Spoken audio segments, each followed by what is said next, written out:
ഈശ്വമിശിയായിക്ക് സ്തുതിയായിരിക്കട്ടെ. തെനാക് ആണ്ടുവട്ടത്തിലെ അവസാനത്തെ ഞായർ അഥവാ 34-ാമത്തെ ഞായർ ക്രിസ്തുരാജന്റെ തിരുനാൾ. നമ്മൾ ഇയർ സിയിലാണ് അയക്കുന്നത്. ക്രിസ്തുരാജന്റെ തിരുനാളോടുകൂടി ഈ ആരാധനക്രമ വർഷം അവസാനിക്കുകയാണ്. അടുത്ത ഞായറാഴ്ചയോടുകൂടി പുതിയ ആരാധനാക്രമ വർഷത്തിലേക്ക് നമ്മൾ ആഗമന കാലത്തൂടെ പ്രവേശിക്കുകയാണ്. ഈ ക്രിസ്തുരാജന്റെ തിരുനാൾ നമ്മൾ അതിന്റെ ചരിത്രം മുമ്പിൽ ചിന്തിച്ചിട്ടുള്ളതാണ്. അതിനെക്കുറിച്ച് ഒന്ന് സൂചിപ്പിക്കുകയാണ്. കാരണം ഈ വർഷത്തിന് അതിന് വലിയ പ്രാധാന്യമുണ്ട്.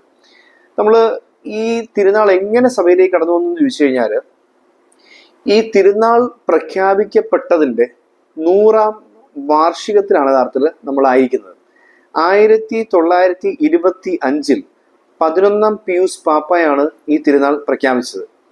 ഒന്നാം ലോക മഹായുദ്ധം കഴിഞ്ഞ്, അതായത് 1914 മുതൽ 18 വരെ കൃത്യമായ രീതിയിൽ ലോകത്തെ ബുദ്ധിമുട്ടിലാക്കിയ, അപകടത്തിലാക്കിയ ഒന്നാം ലോക മഹായുദ്ധം കഴിഞ്ഞ് നിലനിന്നിരുന്ന വലിയ രാഷ്ട്രീയ പ്രശ്നങ്ങളും രാഷ്ട്രീയ സമ്മർദ്ദങ്ങളും കൊണ്ട് മതം അല്ലെങ്കിൽ വിശ്വാസ ജീവിതം തകർക്കപ്പെടുകയോ അല്ലെങ്കിൽ ഒരു ബുദ്ധിമുട്ടിലാക്കപ്പെടുകയോ ചെയ്യുന്ന ഒരു സാഹചര്യത്തിൽ രാജ്യത്തെയും അതിൻ്റെ ഗവൺമെന്റിനേക്കാൾ കൂടുതൽ ക്രിസ്തുവിന് പ്രാധാന്യം കൊടുത്ത് വിശ്വാസം ജീവിക്കേണ്ടതുണ്ട് എന്ന് ഓർമ്മിപ്പിക്കുന്ന രീതിയിൽ 11-ാം പിയൂസ് പാപ്പ എഴുതിയ ചാക്രിക ലേഖനമായ ക്വാസ് പ്രീമസ് ഇൻ ദ ഫസ്റ്റ് എന്നാണ്.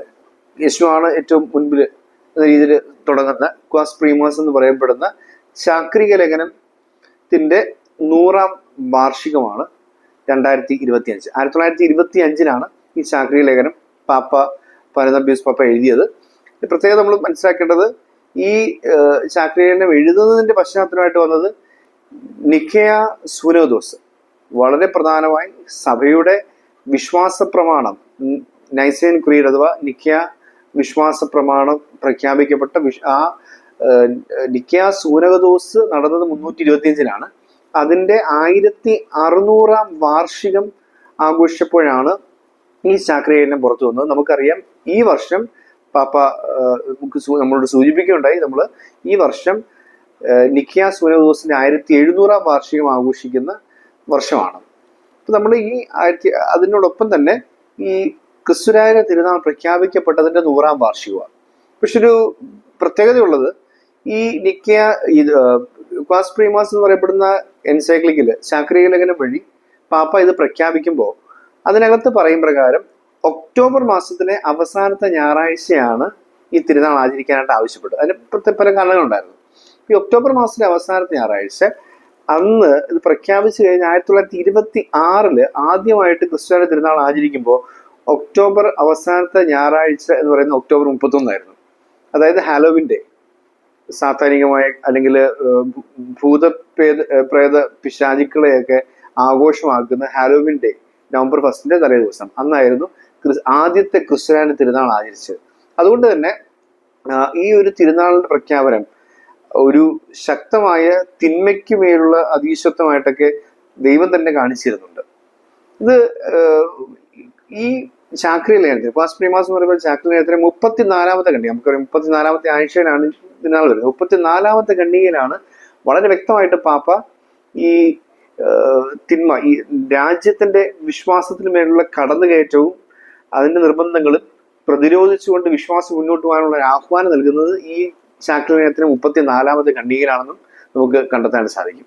ഈ ഒരു തിരുനാൾ ആചരിക്കാനായിട്ടൊക്കെ തുടങ്ങിയതിനു ശേഷം പിൽക്കാലത്ത് ഈ 2-ാം വത്തിക്കാൻ സൂനോദോസുമായിട്ടൊക്കെ ബന്ധപ്പെട്ട് അല്ലെങ്കിൽ അതിൻ്റെയൊക്കെ പൂർത്തീകരണവുമായിട്ട് ബന്ധപ്പെട്ട് നിൽക്കുന്ന പാപ്പയായ പോൾ 6-ാമൻ പാപ്പ 1969 ക്രിസ്തുരാജന്റെ തിരുനാൾ ലിറ്റർജിക്കൽ കലണ്ടറിലെ അവസാനത്തെ ഞായറാഴ്ചയിലെ തിരുനാളായിട്ട് പ്രഖ്യാപിക്കുന്നത്. അതായത് ഈ നടന്നുകൊണ്ടിരിക്കുന്ന കാര്യങ്ങളുടെ എല്ലാം സർവാധികാരിയായ പരമോന്നത രാജാതിരാജനായ ഈശോ അവസാനത്തെ വിധിയിലൂടെ ഇതിനെല്ലാം ഒരു തീർപ്പ് കൽപ്പിക്കും എന്ന് ഓർമ്മിപ്പിക്കാൻ വേണ്ടിയാണ് ഈ ജഡ്ജ്മെന്റ് സൺഡേ, വിധിയുടെ ഞായർ എന്നൊക്കെ മറ്റ് ഒരു പേര് കൂടിയുള്ള ക്രിസ്തുരാജ തിരുനാള് ആരാധനക്രമ വർഷത്തിന്റെ അവസാനത്തെ ഞായറാഴ്ചയായ 34-ാമത്തെ ഞായറാഴ്ച, 33 വർഷങ്ങൾ ഞായറാഴ്ചകൾ ഈശോയുടെ ജീവിതകാലങ്ങൾ വർഷങ്ങളെ സൂചിപ്പിക്കുന്നതാണെങ്കിൽ 34ാമത്തെ ഞായറാഴ്ച ഈശോയുടെ രണ്ടാം വരവിനെ സൂചിപ്പിക്കുന്ന രീതിയിൽ ഈ തിരുനാൾ ആചരണമായിട്ട് പ്രഖ്യാപിക്കുക. ഇതാണ് നമ്മൾ ഇതിന്റെ ഒരു ചരിത്ര പശ്ചാത്തലം. അപ്പൊ ഈ വർഷം അതിനൊരു വലിയ പ്രാധാന്യമുണ്ട്. ഇയർ എയില് നമ്മൾ ക്രിസ്തുരാജന്റെ തിരുനാളിന് വേണ്ടി വായിക്കുന്ന വചനഭാവം എന്ന് പറയുന്നത് മത്തായിയുടെ സുവിശേഷം 25-ാം അധ്യായത്തിലെ കാരുണ്യ പ്രവൃത്തികളുടെ അടിസ്ഥാനത്തിൽ വിധി പ്രസ്താവിക്കുന്ന രാജാവിനെ കുറിച്ചാണ്. രാജാവ് വിധി പ്രസ്താവിക്കുകയാണ്. ചെമ്മരിയാടുകളും കോലാടുകളുമായി തിരിച്ചു. ചെമ്മരിയാടുകളോട് പറയുന്നു, നിങ്ങൾ വിശന്നപ്പോൾ ഭക്ഷിക്കാൻ ദാഹിച്ചപ്പോൾ കുടിക്കാൻ തന്നവരാണ്, നിങ്ങൾ സ്വർഗത്തിലേക്ക് കയറുക എന്ന് പറഞ്ഞ വിധി പ്രസ്താവിക്കുന്ന സംഭവമാണ് നമ്മൾ ഇയർ എയിൽ വായിക്കുന്നത്. ഇയർ ബിയിൽ നമ്മൾ വായിക്കുന്ന യോഹന്നാൻ സുവിശേഷം 18-ാം അധ്യായത്തിൽ നിന്നുള്ള ഭാഗം ഈ പീലാത്തോസിന്റെ മുമ്പിൽ നിൽക്കുന്ന ഈശോ പീലാത്തോസ്, നീ രാജാവാണോ? നീ തന്നെ അത് പറഞ്ഞു കഴിഞ്ഞു. അപ്പോ എന്നിട്ട് അത് ഈശോ പറയുന്നത്, പക്ഷെ എന്റെ രാജ്യം ഐഹികമല്ല, ആയിരുന്നുവെങ്കിൽ എന്റെ സേവകന്മാർ എനിക്ക് വേണ്ടി പടവെട്ടുമായിരുന്നു എന്ന് പറയുന്ന ഒരു സംഭവം ഈശോ പറയുന്നത് നമുക്ക് കാണാൻ സാധിക്കും. ഇയർ സി, അതായത് ഈ വർഷം നമ്മൾ ഇയർ സിയിലാണ്. ഇന്ന് ഈ വർഷത്തെ സുവിശേഷമായിട്ട് നമുക്ക് ലൂക്കായുടെ സുവിശേഷം 23-ാം അധ്യായത്തിലെ സംഭവമാണ്. ലൂക്ക എഴുതിയിരിക്കുന്ന ഒരു പ്രത്യേക സംഭവം, അതായത് കുരിശിൽ കിടക്കുമ്പോൾ നമ്മൾ നല്ല കള്ളൻ എന്നൊക്കെ വിളിക്കുന്ന വലതുവശത്ത് കിടന്ന കള്ളൻ ഈശോയുടെ പർദീസയിലേക്കുള്ള പ്രവേശനത്തെ കുറിച്ച് സംസാരിക്കുന്നു. രാജകീയമായ അധികാരത്തോട് ഈശോ പറയുന്നു, നിശ്ചയമായും നീ എന്നോട് കൂടെ പർദീസയിലായിരിക്കും. ആ കിങ്ഡം ഓഫ് ഗോഡ് എന്നൊക്കെ പറയുന്ന കാര്യം സ്വർഗരാജ്യത്തിലേക്ക് വഴി നടത്താനുള്ളതാണ് എന്ന് ഉറപ്പിക്കുന്നതായിട്ട് നമുക്ക് കാണാൻ സാധിക്കുന്നുണ്ട്. നമ്മൾ ഓർക്കണം, ഒരു ശിശു ജനിക്കും, അവൻ ദണ്ട് കൊണ്ട് ഈ സകല മനുഷ്യരെയും സകല ജീവജാലങ്ങളെയും ഭരിക്കും എന്നൊക്കെ പറയുന്ന പ്രവാചക സൂക്തങ്ങളൊക്കെ വായിച്ച് മുമ്പോട്ട് പോന്ന് സുവിശേഷത്തിൽ എത്തുമ്പോൾ ഈ വിശുദ്ധ ഔസേപ്പിതാവിന് നൽകുന്ന ദർശനത്തിലുമൊക്കെ ദാവീദിന്റെ സിംഹാസനം എന്ന് നൽകുമെന്നൊക്കെ പറയുന്ന പ്രവചനങ്ങൾ നമ്മൾ വായിക്കുന്നുണ്ട്. ഏതാണ്ട് 300ഓളം പ്രവചനങ്ങൾ പഴയ നിയമത്തില് ഈശോയെ കുറിച്ചുണ്ടെന്നാണ് പറയപ്പെടുന്നത്. അതിൽ കുറേ അധികം ഈശോ എന്ന രാജാവിനെ കുറിച്ചുള്ള പ്രവചനങ്ങളാണ്. പക്ഷേ രസകരമായിട്ട് നമുക്ക് തോന്നുന്ന ഈശോ കടന്നു വന്നു കഴിയുമ്പോഴത്തേക്ക് ഈശോ വളരെ കൃത്യമായിട്ടും ഈ ലോകത്തിന്റെ രാജാവല്ല ഞാൻ എന്ന് അസന്നിഗ്ധമായി പ്രഖ്യാപിക്കുന്ന രീതിയിൽ ആണ് ഈശോ ജനിക്കുന്നത് തൊട്ടുള്ള കാര്യങ്ങൾ. ഈശോ ജനിക്കുമ്പോഴത്തേക്ക് കാലിത്തൊഴുത്തിൽ ജനിക്കുന്നത്, ജ്ഞാനികൾ രാജാവിനെ തിരക്കി ഈ കാലിത്തൊഴുത്തിലെത്തുന്നു എന്ന് പറയുന്ന സംഭവത്തില്. അപ്പൊ അത്രയും ദരിദ്രമായ ഒരു രാജകീയത നമുക്ക് കാണാൻ സാധിക്കും. പിന്നെ അങ്ങോട്ട് നമ്മൾ കടന്നു വരുമ്പോഴത്തേക്ക് സുവിശേഷത്തിന്റെ ഒരു ഈ പരസ്യത്തിലേക്ക് ഈശോ കടന്നു വരുന്ന സംഭവം നമ്മൾ വായിക്കുമ്പോഴത്തേക്ക് യോഹന്നാന്റെ സുവിശേഷം 6-ാം അധ്യായത്തിലെ അപ്പം വർദ്ധിപ്പിക്കുന്ന സംഭവം നമ്മൾ വായിക്കുന്നുണ്ട്. ഈ അപ്പം വർദ്ധിപ്പിച്ച് കഴിയുമ്പോഴത്തേക്ക് ജനങ്ങൾ ഒരുമിച്ച് കൂടിയിട്ട് ഇവനെ രാജാവായി പ്രഖ്യാപിക്കാൻ പിടിച്ചുകൊണ്ട് പോകാനൊരു സംഭവം കടത്തുന്നുണ്ട്. അപ്പൊ ഈശോ അവനൊന്ന് ഒഴിഞ്ഞു മാറുക. അങ്ങനെ പല സ്ഥലങ്ങളിലും ഈശോയെ രാജാവായിട്ട് വാഴിക്കാൻ അല്ലെങ്കിൽ പ്രഖ്യാപിക്കാനൊക്കെ ഒരു ശ്രമം നടത്തുമ്പോൾ ഈശോ അതിനെല്ലാം ഒഴിഞ്ഞു മാറുന്നുണ്ട്. പല അത്ഭുതങ്ങളും ചെയ്തു കഴിഞ്ഞിട്ട് ഈശോ ഇത് നീ മാത്രം അറിഞ്ഞാൽ മതി, വേറെ ആരോട് പറയരുത് എന്നൊക്കെ ഈശോ പറയുന്നതിന്റെ ഉദ്ദേശം പോലും തന്നെ പിടിച്ചവർ രാജാവാക്കി കളയാനുള്ളൊരു സാധ്യതയുണ്ട്. ഒരു വലിയ അപകടമാണ്. കാരണം ഈശോ ഈ ലോകത്തിന്റെ രാജാവല്ല, അത് ഈശോ തന്നെ പീലാത്തോസിൽ പ്രഖ്യാപിക്കുന്ന വസ്തുതയാണ്.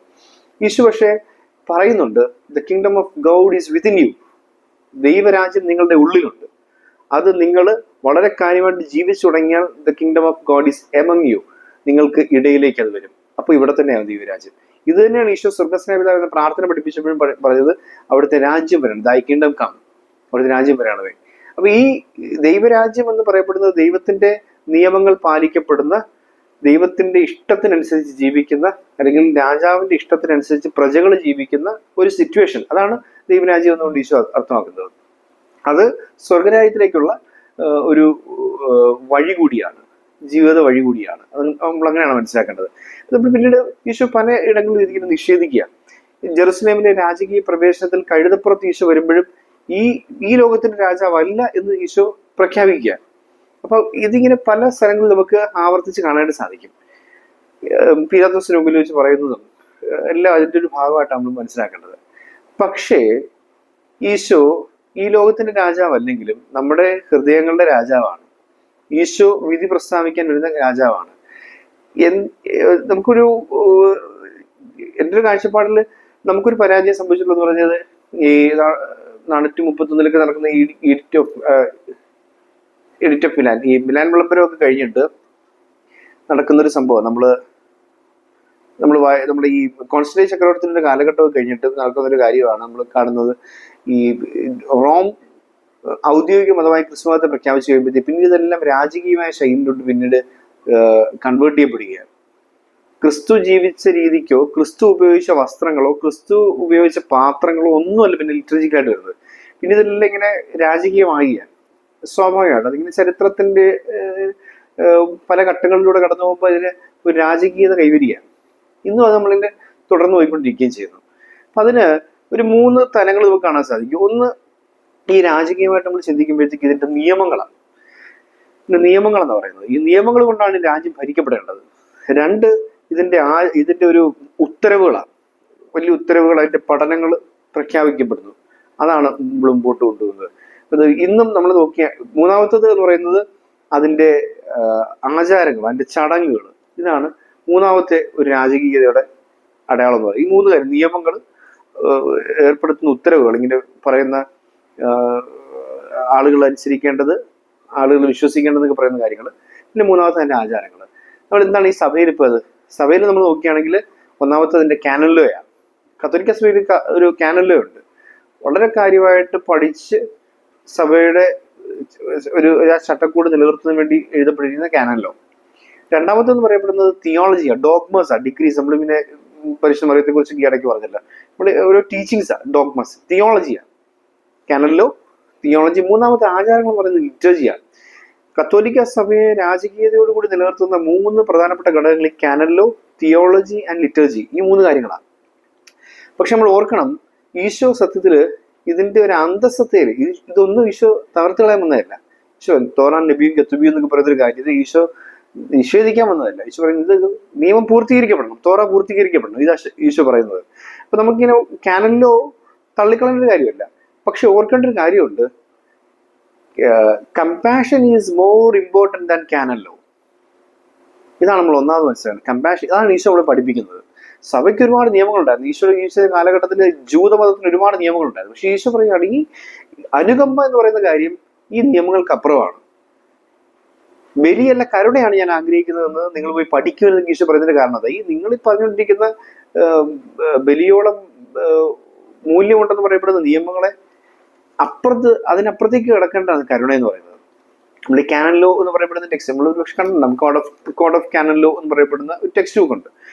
ഈ കോഡ് ഓഫ് കാനൻ ലോയിൽ അവസാനത്തെ കാനൻ, ഇങ്ങനെ ഒരു നമ്മൾ IPC ഒക്കെ പറയുന്ന പോലെ ഓരോ നിയമങ്ങൾ സെക്ഷൻസ് തിരിച്ചാണ് പറയുന്നത്. അതിൽ കാനൻ നമ്പർ 1752 1752 കാനലിന്റെ അവസാനത്തെ വരി ഞാൻ വായിക്കാം. അത് നമ്മൾ ശ്രദ്ധിക്കുക. വരി ഇങ്ങനെയാണ്: and keeping in mind the salvation of soul which in the church must always be the supreme law. Keep in mind, നിന്റെ മനസ്സിൽ നീ സൂക്ഷിക്കേണ്ട ഒരു കാര്യമുണ്ട്.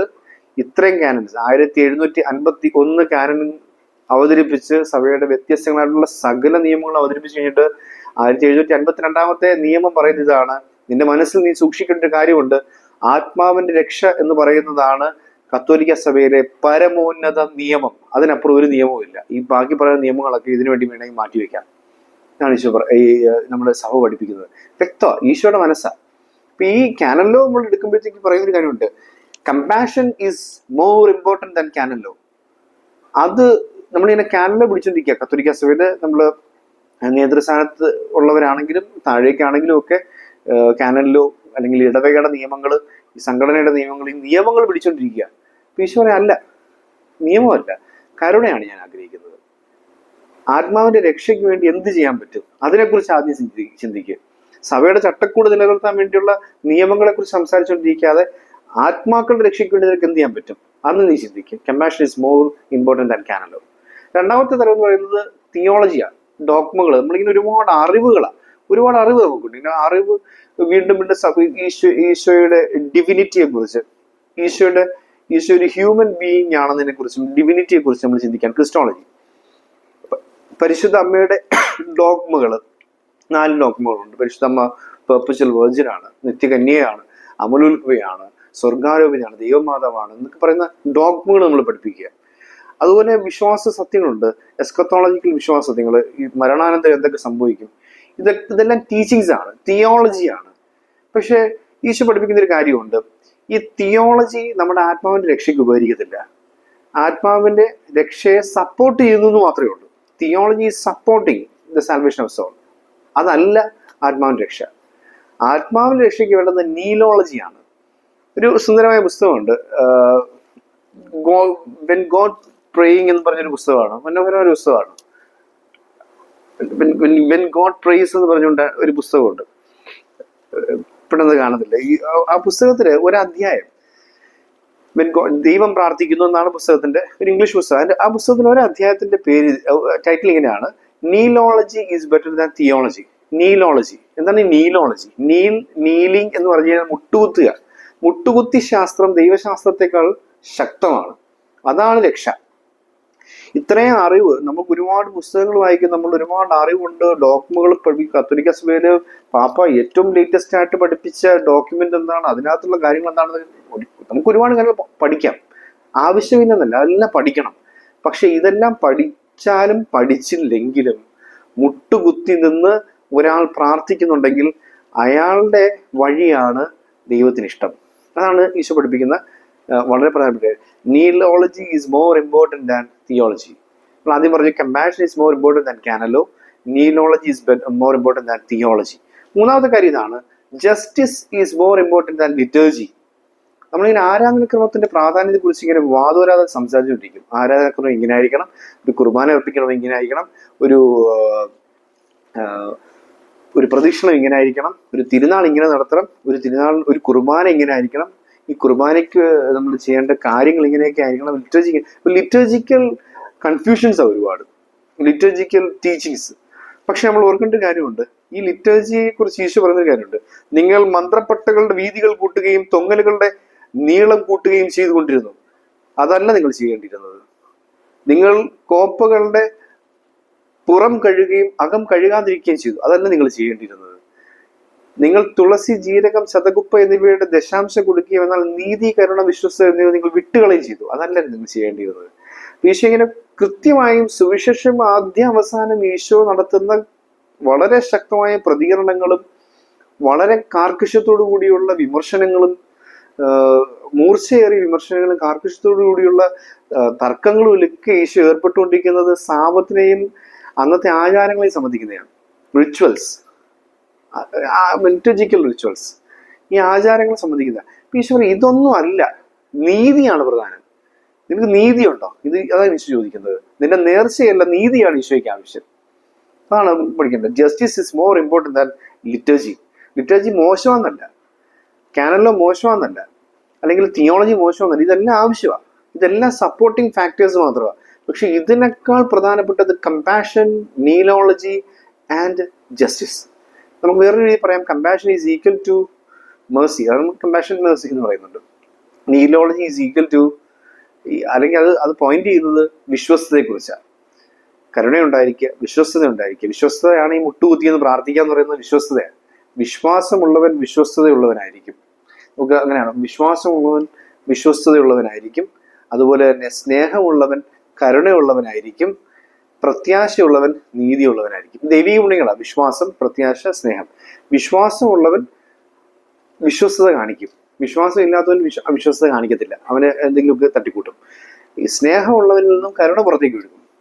പ്രത്യാശയോടുകൂടി ജീവിക്കുന്ന ഒരാൾ നീതിയിൽ മാത്രം ജീവിക്കും. ഈ നീതി പ്രത്യാശയും റിലേറ്റഡാണ്. പ്രത്യാശ ഇല്ലാത്തതുകൊണ്ടാണ് നീതികേടുകൾ കാണിക്കുന്നത്. ഒരു സ്വർഗത്തെക്കുറിച്ചോ ദൈവത്തെക്കുറിച്ചോ ദൈവാനുഗ്രഹങ്ങളെക്കുറിച്ചോ ദൈവത്തിന്റെ ശിക്ഷയെക്കുറിച്ചോ ഒരു പ്രത്യാശയില്ലാതെ ഇരിക്കുന്ന ഒരാള് നീതികേടുകൾ കാണിക്കും എന്നുള്ളതാണ്. ഇതാണ് നമ്മൾ വ്യക്തമായിട്ട് മനസ്സിലാക്കേണ്ടത്. ഈശോ പഠിപ്പിക്കുന്ന വളരെ പ്രധാനപ്പെട്ട ഒരു കാര്യമാണ് നീതി, കരുണ, വിശ്വസ്തത എന്ന് പറയപ്പെടുന്നത്. ഇത് വ്യക്തമായിട്ടും compassion is more important than canon law, നീലോളജി for faithfulness is more important than theology, justice is more important than liturgy. നിന്റെ അനുകമ്പ സഭയുടെ നിയമങ്ങളെക്കാൾ ശ്രദ്ധയോടുകൂടി നീ പാലിക്കാൻ ശ്രമിക്കുക. നിന്റെ പ്രാർത്ഥന, മുട്ടുകുത്തി എന്നുള്ള പ്രാർത്ഥന, നീ വായിച്ചു കൂട്ടുന്ന അറിവുകളെക്കാൾ നീ ശ്രദ്ധിക്കാൻ ശ്രമിക്കുക. നിന്റെ നീതിബോധം നിന്റെ ആരാധനക്രമ ആചാരങ്ങളെക്കാൾ പ്രാധാന്യമുള്ളതായി നീ കണക്കാക്കുക.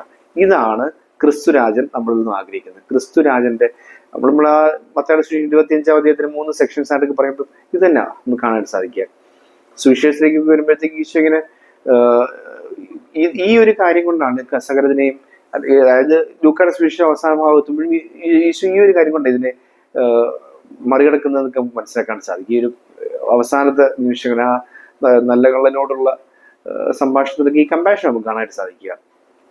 നമ്മൾ ഓർക്കേണ്ട ഒരു കാര്യം, ഈ 3 കാര്യങ്ങൾ കൊണ്ട് നമ്മൾ എന്താ നേടാൻ പോകുന്നത്? ഡെപ്പോസിറ്റ് ഓഫ് ഗ്രേസ്, കൃപയുടെ ഭണ്ഡാരത്തിലേക്ക് നമ്മൾ അക്കൗണ്ട് ശേഖരിക്കുക. നമ്മൾ എന്താണ് ഇപ്പം നമ്മൾ ചെയ്തിരിക്കുന്നത്? ഈ ആചാരങ്ങൾ കൊണ്ടും നേർച്ചകൾ കൊണ്ടും ദൈവശാസ്ത്ര പഠനങ്ങൾ കൊണ്ടും ഇങ്ങനെയുള്ള കാര്യങ്ങളെല്ലാം ചെയ്തിട്ട് നമ്മൾ deposit of possessions, deposit of richness, ഒരു വെൽത്ത്, ഈ സമ്പത്തിന്റെ നമ്മൾ സ്വരുക്കൂട്ടുന്നതിന് കാര്യങ്ങളുടെ ഡെപ്പോസിറ്റാണ് നമ്മൾ പ്രാധാന്യം കൊടുത്തിരിക്കുന്നത്. പക്ഷെ അങ്ങനല്ല. ഈ രാജാവിന്റെ ഡെപ്പോസിറ്റ് എന്ന് പറയുന്നത്, സമ്പത്ത് എന്ന് പറയുന്നത് ആത്മാക്കളുടെ സമ്പത്താണ്, കൃപകളുടെ സമ്പത്താണ്, ഡെപ്പോസിറ്റ് ഓഫ് ഗ്രേസ് ആണ്, കൃപകളുടെ ഭണ്ഡാരം. അപ്പൊ അങ്ങനെയാണ് നമ്മൾ ഈ രാജാവിനെ മനസ്സിലാക്കി എടുക്കേണ്ടതായിട്ടുള്ളത്. കൃത്യമായിട്ടും ക്രിസ്തുരാജൻ എന്താണ് നമ്മളോട് ആവശ്യപ്പെടുന്നത്? ക്രിസ്തു എന്ന രാജാവ് നമ്മളോട് ആവശ്യപ്പെടുന്നത് ക്രിസ്തുവിന് വേണ്ടി വലിയ യുദ്ധങ്ങളിൽ ഏർപ്പെടാൻ വേണ്ടിയല്ല, പ്രക്ഷോഭങ്ങളിൽ ഏർപ്പെടാൻ വേണ്ടിയല്ല, ക്രിസ്തുവിന് വേണ്ടി വലിയ മുന്നേറ്റങ്ങൾ നയിക്കാൻ വേണ്ടിയല്ല, സമരങ്ങൾ നയിക്കാൻ വേണ്ടിയല്ല. ക്രിസ്തു പറയുന്നത് ആത്മാക്കളെ നേടാൻ കരുണയുള്ളവനായിരിക്കുക, നീതിബോധത്തോടുകൂടി ജീവിക്കുക, പ്രാർത്ഥിക്കുക. ഇതാണ് ഈശോ നമ്മളെ പഠിപ്പിക്കുന്നത്. ഇതാണ് ക്രിസ്തുരായ നമ്മളോട് ആവശ്യപ്പെടുന്നത്. ക്രിസ്തുരായ പഠിപ്പിക്കുന്ന കൃത്യമായ പാഠം നമ്മൾ ഉൾക്കൊള്ളുന്നുള്ളതാണ് വളരെ പ്രധാനപ്പെട്ട ഒരു ചോദ്യം. നമ്മൾ ക്രിസ്തുരായുടെ തിരുനാൾ ആചരിക്കുന്നു, ഒരു ആരാധന വർഷം അവസാനിച്ചു, പുതിയ ആരാധന വർഷത്തിലേക്ക് പ്രവേശിക്കുന്നു, വീണ്ടും പഴയപടി ജീവിക്കുന്നു. അങ്ങനല്ല, നമ്മളിൽ വ്യത്യാസം ഉണ്ടാവണം. ഇതെല്ലാം നമുക്ക് ആവശ്യമാണ്. സഭയുടെ നിയമങ്ങൾ ആവശ്യമാണ്, സഭയുടെ ദൈവശാസ്ത്രം ആവശ്യമാണ്, പഠനങ്ങൾ ആവശ്യമാണ്, ഡോക്മ ആവശ്യമാണ്, സഭയുടെ ആരാധനക്രമ ആചാരങ്ങൾ ആവശ്യമാണ്. പക്ഷെ ഇതിനേക്കാളെല്ലാം ഉപരിയായിട്ട് നീതി, കരുണ, വിശ്വസ്തത എന്നിവ പാലിക്കാൻ ശ്രമിക്കുകയാണെങ്കിൽ രാജാവ് നമ്മളെ യഥാർത്ഥ പ്രജയായി കൂടെ കൂട്ടും. അല്ലെങ്കിൽ യഥാർത്ഥ പ്രജകളുടെ ഇടയിലേക്ക് രാജാവ് ഇറങ്ങി വരും. ഇതാണ് നമ്മൾ മനസ്സിലാക്കേണ്ട വസ്തുത. നീതി ഒരു ബോധമാണ്, കരുണ ഒരു പ്രവൃത്തിയാണ്. ആ ബോധത്തിൽ നിന്ന് പുറത്തേക്ക് വരുന്ന പ്രവൃത്തിയാണ് കരുണ. അപ്പോൾ അയാളെ വിളിക്കാവുന്ന അയാളുടെ സ്വഭാവത്തിന്റെ പേരാണ് വിശ്വസ്തത. ഇങ്ങനെ നമ്മൾ അതിനെ മനസ്സിലാക്കേണ്ടത്. നീതി ഒരു ബോധമാണ്, അയാളിൽ ഇടപെടുമ്പോൾ അത് അയാളിൽ നിന്ന് പുറത്തേക്ക് ഒഴുകുന്ന കരുണയാണ്, അയാളുടെ സ്വഭാവത്തെ വിളിക്കാവുന്ന പേരാണ് വിശ്വസ്തത. നമ്മൾ കുരിശ് വരയ്ക്കുമ്പോൾ ഇത് തന്നെ സംഭവിക്കുന്നത്. നമുക്ക് ആത്മാർത്ഥമായിട്ട് ക്രിസ്തുരാജന്റെ സകല അനുഗ്രഹങ്ങൾ നമ്മുടെ ജീവിതത്തിലേക്ക് കടന്നു വരുന്നതിന് വേണ്ടി പ്രാർത്ഥിക്കാം. ഒരു യഥാർത്ഥ പ്രജയായി ജീവിക്കാനുള്ളൊരു കൃപയ്ക്കായിട്ട് നമുക്ക് ഇന്ന ദിവസം കർത്താവിന്റെ സന്നിധിയിൽ നമ്മുടെ പ്രാർത്ഥനകൾ സമർപ്പിച്ച് നമ്മളുടെ അനുഗ്രഹങ്ങൾക്കായിട്ട് നമുക്ക് യാചിക്കാം. ക്രിസ്തുരാജൻ ജയിക്കട്ടെ.